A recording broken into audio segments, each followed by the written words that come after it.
messed up by this time. They ran him off to the hospital. I didn't have a chance to talk to him. But I talked to the big sergeant had gone down to pick him up. And I said, how'd it go? And he says, well, it was okay, but he says, I almost dropped him. And I said, you what? He says, yeah, he was so slippery, he was so covered with blood, it was like holding on to a greased pig. He said, and he was a big guy, and he said, I held on to him with everything I had and managed to get him up there and rescued him and saved him, so he was fine.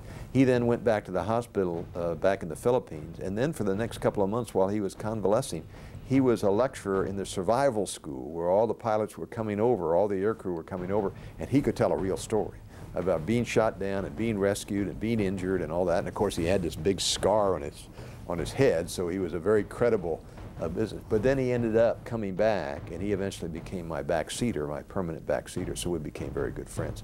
So that was a very exciting mission. We had a number of others, but that was probably my most exciting mission, because although we lost the front seater, and he, by the way, his remains were found 26 years later, buried in Arlington with a wonderful ceremony with a missing man formation and all, and the family was happy that it was finally resolved. Okay, I want to tell a story about when I was flying F-15s in Europe. It was after the Vietnam War. I was a commander of an F-15 wing, and I was flying solo up in Germany, and I got a call from the Air Traffic Control Agency, and they said, we have an airliner coming in from the United States that's lost its airspeed indicator and has a real problem because he doesn't know how to get on the ground. Can you help him? And I said, I certainly can. So I joined up with him, got on his wing, got on his frequency, and called him up and told him who I was. I was on his wing, and I said, how can I help? He says, well, I don't have an airspeed indicator, and I need somebody to tell me what my airspeed is, and we come down final approach. And I said, I can do that. Why don't you just get on my wing, and I will fly you into Frankfurt International.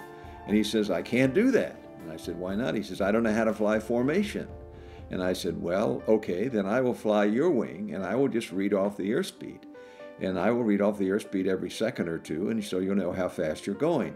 And I said, tell me when you want to put your landing gear down and when you want to put your flaps down, and give me some idea of what airspeed you want coming down final approach, so I have some idea what we're dealing with. And he gave me all that business. So we came in and we started going slower, and I would say 135, 134, 133, and he said, I'm lowering my landing gear. He lowered his landing gear, he lowered his flaps, he told me what he was doing. We got down to 125 knots. And I just kept reading off 125, 124, 125, all the way down final. Took him all the way down final. I became his airspeed indicator.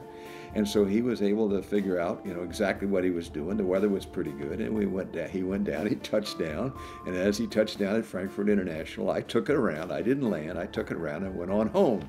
So he was very appreciative of the fact that I became his airspeed indicator. If he hadn't had me, then he wouldn't know how fast he was going and when to put the landing gear down, and he would probably land really fast and might have run off the runway.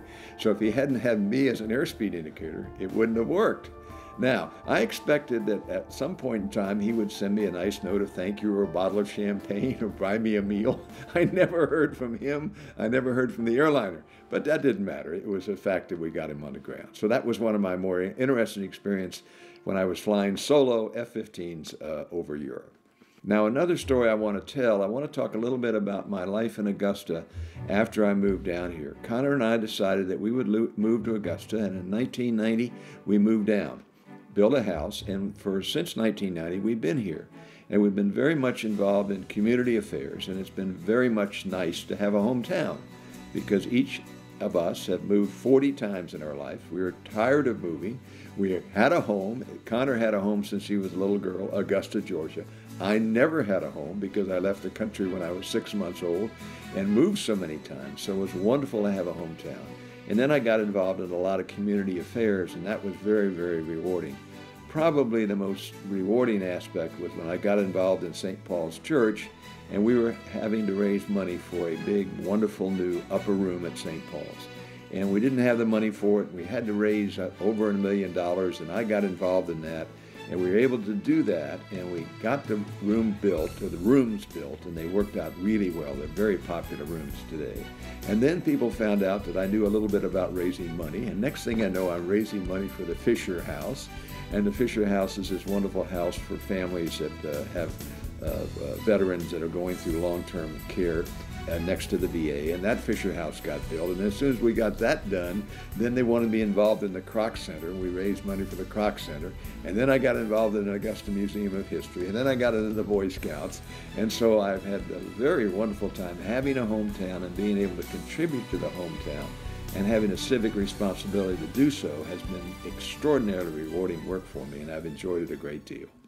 Well, one of the more exciting and important things in my life is when I realized the unique story of Jimmy Dias, having earned the Carnegie Medal for his civilian heroism and the Medal of Honor for his combat heroism. And I realized he was the only person in history who has earned America's two highest awards. I decided I had to do something about that. And so I did the research, I did the book on Jimmy Dias, and then with the help of Mark Alberton, we did the DVD on Jimmy Dias. And it was really a helpful thing because I learned a lot about not only heroism, but also about humility, about kindness and care for other people, about civic mindedness and service above self.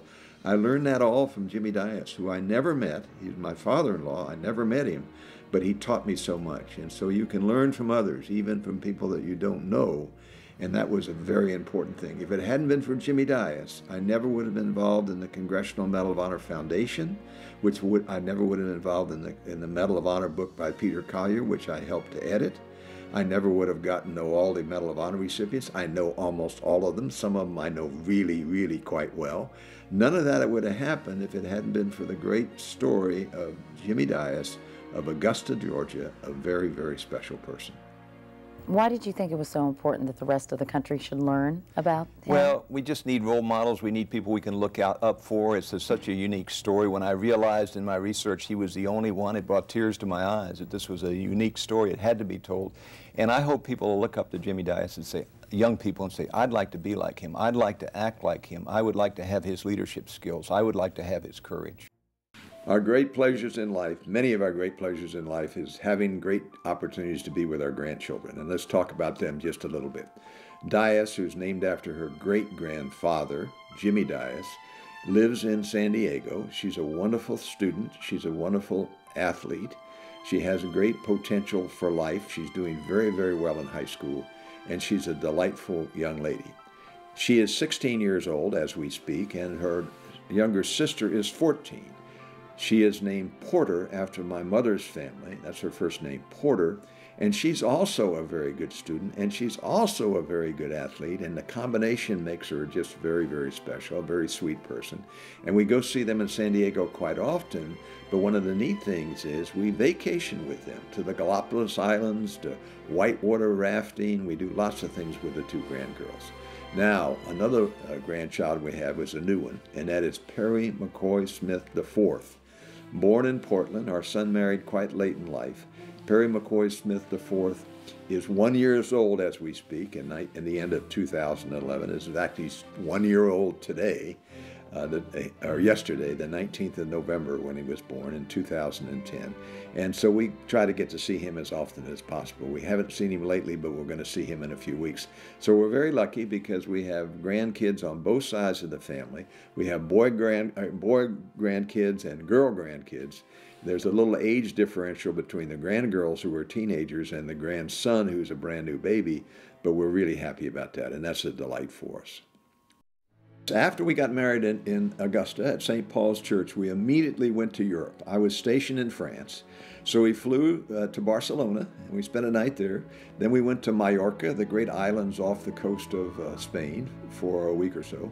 Then we went to Paris. This is all on our honeymoon. We went to Paris for about 3 or 4 days. And then we lived in France, where I was stationed, and later lived in Germany. Then we moved around a whole lot, and the magic moments in our life is when our son arrived. We were stationed in Louisiana, Alexandria, Louisiana, in the center of the state. He was born there, and then we went to graduate school, and I was getting my graduate work at Columbia University, living in New Jersey, and that's when our daughter Serena arrived. And so we have the two children. They're now in their late 40s, and we have grandchildren, and everything's been working out really well. So those were really magic moments in our lives. I got through graduate school, finally got my PhD, and that was good. And then I went off to combat. That was very hard for Connor because she'd lost her dad when she was 8 years old. Her mother was the same age when he was killed that she was when I went off to combat. So that was really hard for Connor, for me to go to combat. I lived through that, and we finished the full tour. And then we had these wonderful assignments in various places at the Air Force Academy and at the National War College, and we moved around. Then I retired as a Major General, and then we had the decision to make where we were going to live. And so I told Connor I was going to have my own business. I didn't want to work for anybody. I wanted to teach and write, and we could live anywhere. Why don't we move to Augusta? And she broke out into tears, because she had always wanted to move back to Augusta, but she wasn't sure it was going to work. She didn't know it was going to work for me. She didn't know it was going to work for her. But it worked wonderfully well for us. We were welcome when we came back, because Connor had deep roots in the Augusta soil. Jimmy Dias was her father. Herbie Cleckley, the great psychiatrist, was her uncle. And so as soon as we got back, we were very, very welcome. Then another magic moment in our lives is when I got grabbed by CNN to be the military analyst for CNN. And I did that during the first Gulf War, 1991, worked for them for 7.5 years, enjoyed it a lot. That put me on the air a lot. People kind of knew who I was. And then I had to quit CNN on a major ethical issue. But that led to my work with NBC, my work with CBS Television, CBS Radio, U.S. News and World Report. So for a period of 10 or 12 years, when I was in my mid-50s through my mid-60s, I had a lot of opportunities to deal with the media. That led to a lot of lecture and teaching opportunities. So I spent a lot of time on the road. Now that's all settled down, and I do very little of that.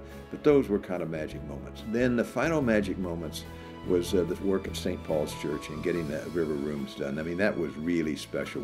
A lot of people said we could never raise that much money in that short period of time, but we managed to do it, and that was very, very, very special. The Fisher House, again, was a great opportunity, and now, more recently, trying to keep the Augusta Museum of History going, trying to keep the Boy Scouts robust, begging people for money, trying to find money outside of Augusta as well as in Augusta. And so I still am, now in my late 70s, I'm still going pretty strong and having a wonderful life. Being in the military, Perry Smith has lived all over the world, but thankfully, he made Augusta his home and has contributed much to the quality of our lives, while inspiring others to dream more, learn more, do more, and become more. A true American, a true leader. Thank you, Perry Smith.